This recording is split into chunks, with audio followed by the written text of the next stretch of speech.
Welcome to the Quality Meat Scotland podcast. I'm your host, Jane Craigie, and it's such a pleasure to host this podcast for QMS, a team that works tirelessly for the Scottish red meat sector.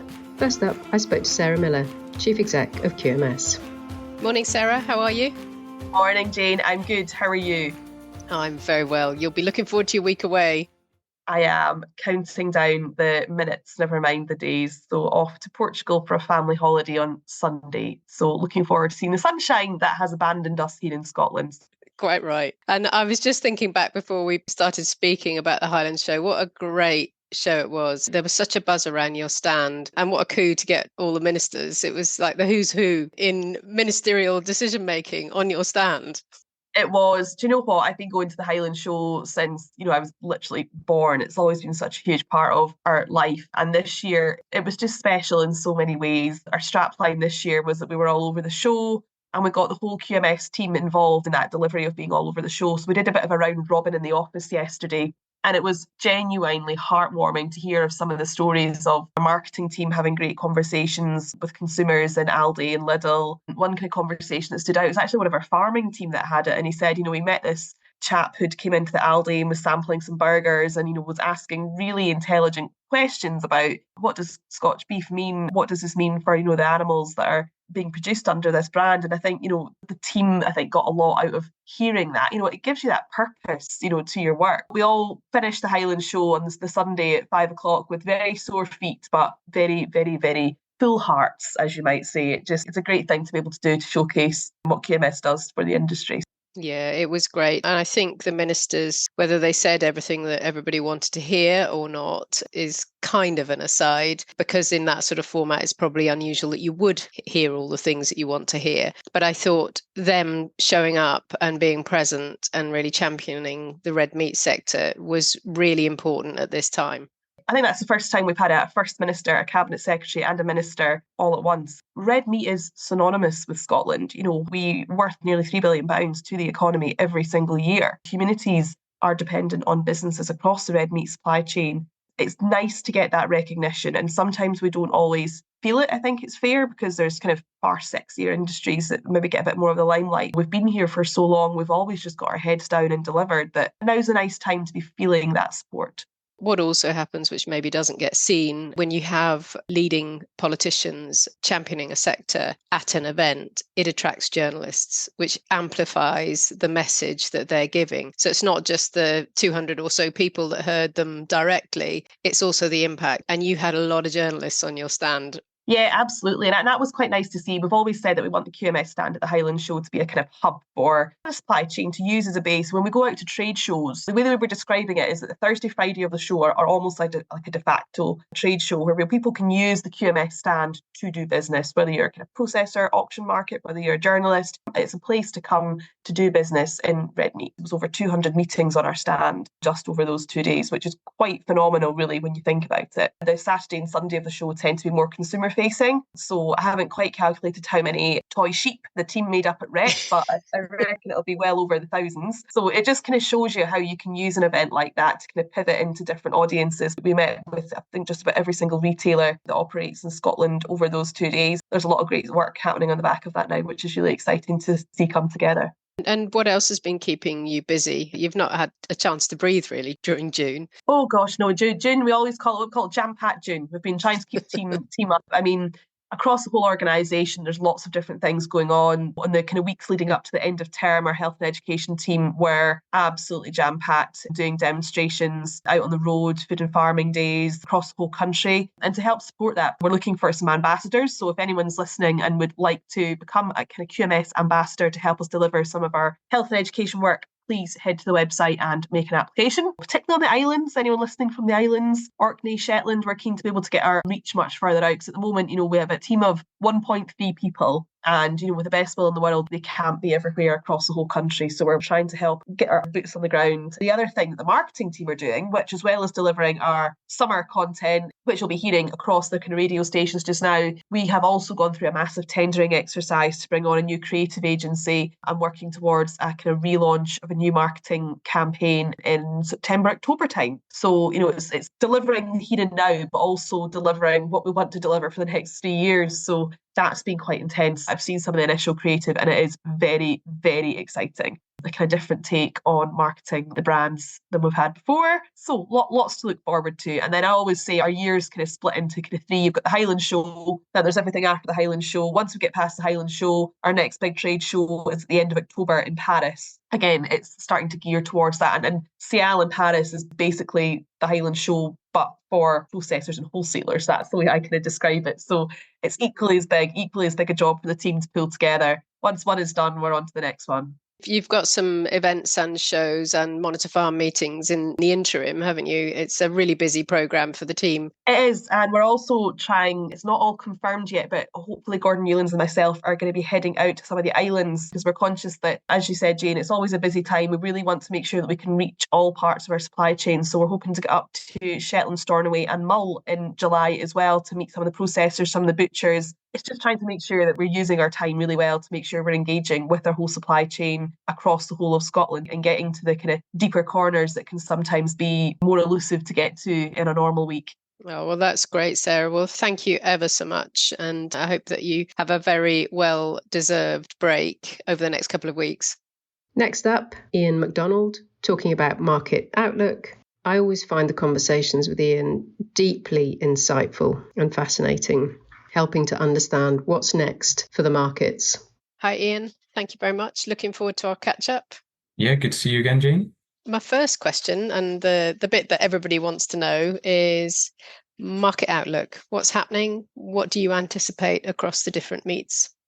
Okay, so to take beef first, in the spring, we saw some downward pressure on cattle prices, and then things seem to have stabilised off in the last month or so. Prices edging back up from the low point. On the lamb side, obviously a very strong March, April, May for lamb prices as the new season lamb crop has started to rise in number. We've seen those prices fall back. Still £3 kilo live weight, pretty historically strong. On the pig side, the market's been really flat this year. And yeah, normally there's a bit more seasonality. You get a rise in the price between spring and summer, but that's not really happened this year. And then you get a bit of a dip going into the autumn. The pig sector doesn't seem to have rebounded that much from the crisis period. Seems to have been kind of its numbers have fallen and then they've stabilised, which I guess just reflects producer confidence being weak after that really difficult period. Also, interest rates have not been exactly helping on that front either. At least feed costs have stayed relatively low. I was a bit nervous April, May when grain prices were starting to rise, but that seems to have come back now. So I guess that's a positive picture for the pig sector. That's great, Iain. What a great roundup. And one of the questions I had is to do with the Scotch Premium. So I've often wondered how that works. So just wondered if you could talk me through how the Scotch Premium works and where it is at the moment. Okay, yeah. So I guess the Scotch Premium is a little bit of a misty and murky factor. It's not an exact, there's not really ever going to be an exact thing. It's kind of unobservable. Really, in simple terms, it could, if you had exactly the same animal in Scotland, which was Scotch eligible, difference in price with that animal if it was sold in England. I guess one way that we tend to track it is just by comparing market prices in Scotland with England, Wales, and also Northern England, because that's the closest region that there's a price reported for. And historically, we've seen average prices in Scotland significantly higher than England and Wales. So I guess market dynamics seem to have changed in recent years. There's probably a few different factors going on, whether it's changes in supply chain. And this year it could be that the numbers on farm in Scotland seem to be relatively firm compared to England that could be driving it. But yeah, it's market conditions that are driving those changes in cattle prices. It's certainly no one's really in control of it. It's more just, supply and demand. And linked to that, Iain, I know you're looking at the cattle projection. You've got a cattle projection project, which is looking at the likely trends in numbers with cattle with a few different scenarios. Explain to me what that is and what insight you're hoping to get from that piece of work. Over the past year, I've been doing some modelling work, and it's really looking at where cattle numbers might be in 2030. So it's really based on trying to map out where we might get to if existing trends were going to continue. Yes, there's a lot of concern in the sector about declining suckler herd, especially in the last couple of years, which seems to have continued. So if you're looking at herd decline and then calves to cow ratio, we have actually seen the calves to cow ratio rise in recent years. A lot of that is down to the dairy sector and getting more beef calves from the dairy herd. Starting to wonder if that kind of productivity of beef calves from the dairy herd is maybe starting to level off. And if that was to happen, then looking out towards 2030, then we could end up with sort of decline in the calf crop matching that cow herd decline. But it's based on if the underlying trend of the last decade was to continue. Obviously, things could change, and we're hoping that change could happen. We've also taken into account the level of cross-border movements to England, which has picked up, and also the number of cattle coming in has fallen back. So that's really led to a sharp reduction in abattoir kill in Scotland. The other part of it, so we've got this kind of baseline. So if existing trends were to continue, where would we get to? But we also have a sort of more optimistic scenario. So what could happen if we could stabilise the beef herd, get slightly more calves per cow out of the suckler herd, and then also if we could reduce that outflow to England, then where could we get to in 2030? And it would be actually a much more optimistic picture than the one that we've got if existing trends were to continue. And it's really all about trying to communicate that and getting a more positive environment for cattle production. And Iain, just thinking about the work that you and your team does, where on your website can people find updated information should they wish to, or via e-news? Every month, there's a monthly market update, which is available on the market intelligence part of the QMS website. We have market prices, which are from the auction markets, from Institute of Auctioneers and Appraisers, have allowed us to report those figures. That's constantly updating every day after the auction sales. And then we get deadweight prices for Scotland and GB as well on that market price section of the website. And in the QMS newsletter on a Friday, you can always see the latest market prices and some charts there, just to show all the key underlying trends there that are going on. Brilliant. Well, thank you so much. Your work's really important. We all really value the insight that you add to that. Finally, I caught up with John Gilliland. John is a farmer from Northern Ireland, but also he has spent the last decade understanding the metrics behind carbon in farming. He's been working with AHDB, with the EU's Soil Mission Board, and also with QMS. He explains more in this fascinating conversation. We'll also be showing the full conversation on QMS's YouTube channel. Thank you for joining me, John. It's a pleasure. I'm going to ask you first to just give a little bit of background to who you are and what you've been doing for the past, probably getting on for a decade. I mean, at the end of the day, I'm a farmer, but I have an overactive mind. I sit very closely to the science community, but I've also sat very closely to the policy and regulatory community. So one of the few people who's actually worked actively in all of those sectors. So my strength is I can look at this journey through a collection of lenses simultaneously. One of the issues for me is many farmers are on a journey already. Our difficulty is we don't have good data sets that we can actually validate our journey and explain what we're doing. In 2014, I had the privilege, I was invited by a livestock nutrition company, Devonish, to run a research farm in the Republic of Ireland. And I was given a very free hand. And what I decided I wanted to do was create what I call a ruminant landscape performance house, where I just didn't look at the animal. I looked at the soil. I looked at the trees, the hedges, the water quality, the biodiversity, and we came forward on a systems-based answer. But we put measurements around it. We reached for technologies that we'd never seen before to actually measure the consequence of our behavioral change. We've used aerial technologies from a plane or a helicopter using laser beams called LiDAR, where we scan our landscape at between 1640 scans per square meter. And I looked at herbal lays in a multi-species swards where legumes do the heavy lifting. So that at least gives me a feedback loop to me and my farm. But I also have a story that I can build in the supply chain that people like Quality Meat Scotland can then use to actually better position and differentiate Scottish ruminant agriculture, Scottish red meat agriculture in the eyes of our consumer. And John, your work with Devonish and your work very publicly talking about what is working well in measurement and what is not working well over that decade led you into a lot of discussions with the whole supply chain, but also importantly with policymakers. And where did that take you in Northern Ireland? I started my journey after I retired as president of the Ulster Farmers Union. Former Labour Prime Minister Tony Blair asked me to be Biotechnology Commissioner, then asked me to be Vice Chair of the UK Sustainable Development Commission. And then for 7 years, I chaired DEFRA's Rural Climate Change Forum. I finished that in 2012, 2014. The Belfast government came to me and said, we need a sustainable land management strategy for Northern Ireland. We would like to put a multi-stakeholder group together, and we believe you did well in London. Would you chair it? And so, rightly or wrongly, I did. And in 2016, we actually created and published the Sustainable Agricultural Land Management Strategy for Northern Ireland. And our ask was there, quite simply, the principle: if you can't measure, you cannot manage. So we recommended that every field and tree and hedge be measured across Northern Ireland. Now, surprise, surprise, the civil servants were astonished.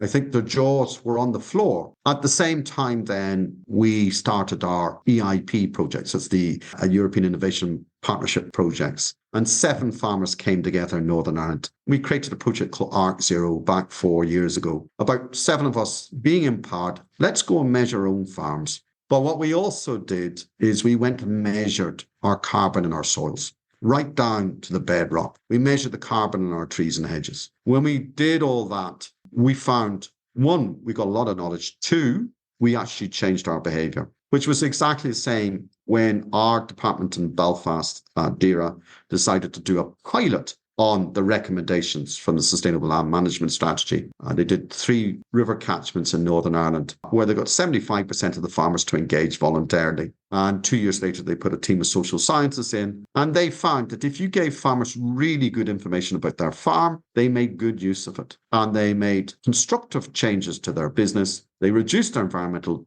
footprint. And lo and behold, they found that better economic resilience within that business as such. So that was fed in. And 3 years ago then, our minister then announced that actually, having successfully piloted, is they were going to roll this scheme out over the whole of Northern Ireland. So the Northern Ireland Soil Nutrient Health Scheme was born. We're halfway through Northern Ireland at this stage, and 92% of farmers who are eligible have applied, which is quite extraordinary. This journey that we've been on is about talking with farmers, not talking at farmers. And it's about respecting them as individuals and individual businesses. And John, the results that you talk so eloquently about are absolutely steeped in rigour, and they're cross-referenced with other sources of information. Explain to our listeners your thinking around the importance of this measurement for policy and for payments. We are using as rigorous a technology we can today. The integrity of measurement will only get better, okay? And as someone who used to be a policy advisor, key in this is making sure you make decisions that are evidenced and don't create perverse outcomes. In Northern Ireland, when we wrote the Sustainable Land Management Strategy and its key findings went into the Soil Nutrient Health Scheme, we said that you need to the baseline first, then change your behaviour, and then baseline again. Because at least then you make the change process a knowledge journey. There are other parts of the United Kingdom that have decided to open up their environmental schemes first and have not done the baselining. So when people make the applications, those applications aren't evidenced out of the results of the baseline. The reason this is important is we now have left Europe, we have Brexited, we now have a new government. They will be having a comprehensive spending review. And for the first time in 40 years, our sector will be going head to head with hospitals and schools. And if we cannot convince Treasury of the value of public money being invested in agriculture and the environment, we have no hope. There are very few farms that can live without any public subvention, but certainly in the red meat sector in Scotland, like the red meat sector in Northern Ireland, most of us need some kind of subvention. But it's really important that we understand what Treasury needs in this conversation. And Treasury needs, when they're weighing up the huge ask of the public sector to pay, we have to prove to Treasury, if they invest in X with us, we will give them 2X or 3X or 4X. At the moment, without that baselining, we can't tell them if we're giving them 2X or half X back again. And we need to face up to this, that we need to understand what Treasury needs in this. My experience as a policy advocacy is at the end of the day, regardless of what narrative you share or explain, Treasury has the final say. And I will argue that baselining not only helps us on our journey, but also helps Treasury justify what is the economic impact of them investing in the agriculture and environmental sector. Yes, so that is the first why. The other why is export. So it's the story around, but it's also the justification of what we're exporting and what underpins it. So just talk us through that as well, John. So I had the privilege of being the guest speaker at the Quality Meat Scotland's Highland Breakfast. My main message I wanted to give is Scotland, like Northern Ireland, is an exporting nation. Roughly 60% of what you produce leaves Scotland. And it's really important that we understand that actually there is a bigger show in town. One of the organizations that's laid this out most articulately is the Food and Agriculture Organization of the United Nations. At the last COP in Dubai last December, they published a document called Delivering SDG 2, which is Sustainable Development Goal 2, zero human hunger, and 1.5 degree temperature rise. But it looked at it as a global issue. And what we will find on this journey to 2050 and beyond is as our weather gets more extreme, and it is, we are all witnesses of that. The British Isles actually will be the least impacted. And within their narrative of, first of all, what is zero hunger, that is balanced nutrition, that includes the role of animal source foods, is actually places like the British Isles need not only to look at what their own citizens need, but they also have to do their bit of the heavy lifting of helping other citizens in the globe. We are all acutely aware of the huge immigration issues, small boats issues, but actually it's not until you bring some kind of stability to many other parts of the world. And food, hunger is fundamental to that. So even though the advice coming from the Climate Change Committee is for people who maybe, and I'm one of them, eat too much animal source foods. I do have to face my meds and reduce less. There are many parts of society that don't eat enough. And so we need to nuance this message. We need to know our facts around this. And some people like me need to eat less. And there are many people in Scotland who need to eat more. And there are many parts of the world who really do not have access to animal source foods. That human right of actually having a balanced diet. And at the moment, there are many parts of the world that do not have their human rights delivered on having access to a balanced diet. And John, we've also got a duty of care and a responsibility to take leadership in communication. And that brings us on to why AHDB and QMS feel that this baselining project that they've just launched is so important. The joy for me is actually to watch at the Highland Show, Quality Meat Scotland and AHDB joint at the hip.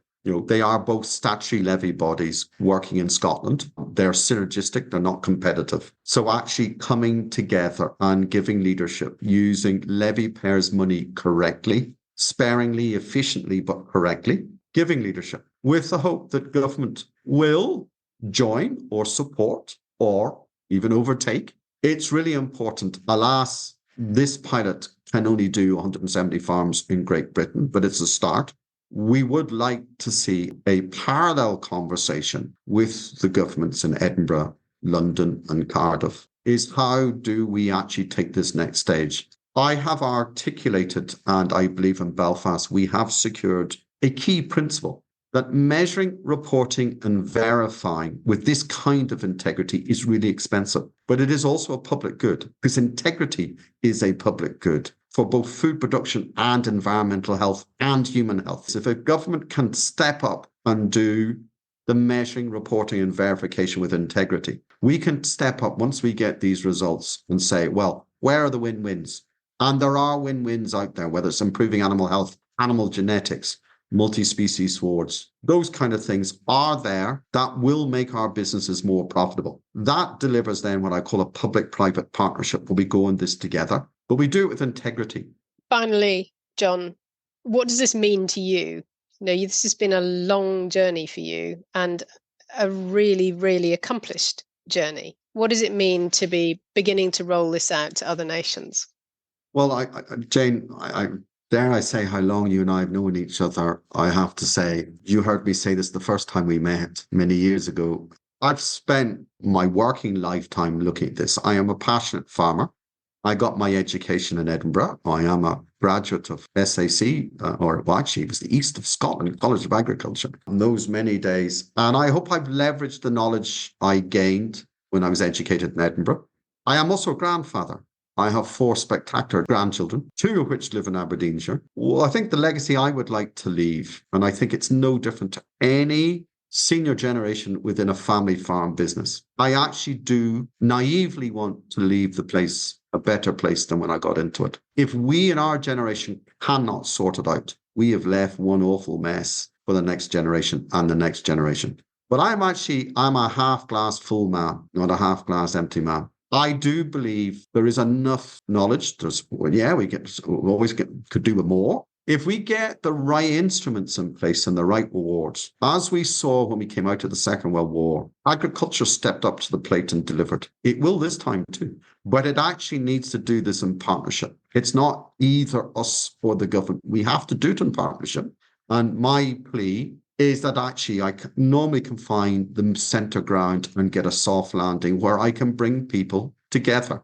And I do believe that we need government and the industry to be working together on this. I have also had the privilege recently of presenting to the Institute of Grocery Distribution, so they look after many of the retailers or members of it. And I'm not getting a pushback from there. Likewise, recently I presented to the British Nutrition Foundation, human nutritionists, and I'm not getting a pushback there either. This journey does make sense, and I hope my legacy is at least, we have gone on a just transition that's transparent, that has integrity, and actually we as farmers can have our self-esteem re-established in the eyes of wider society.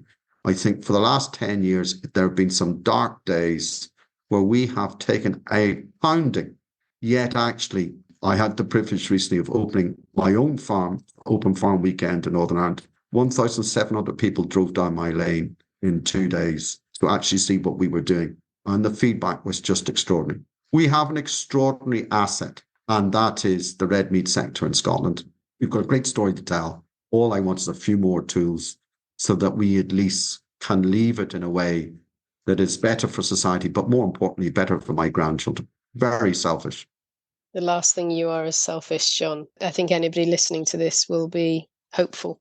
There's been, like you say, many dark days, and there's a lot of uncertainty out there, but this initiative, this approach is about hope, and it's about rigor, and it's about measurement, and it's about just rewards for what you're doing.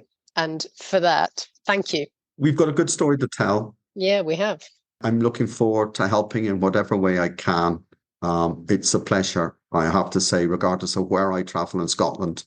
I have always had extraordinary hospitality. I look forward to more. Thank you for listening to the Quality Meat Scotland podcast.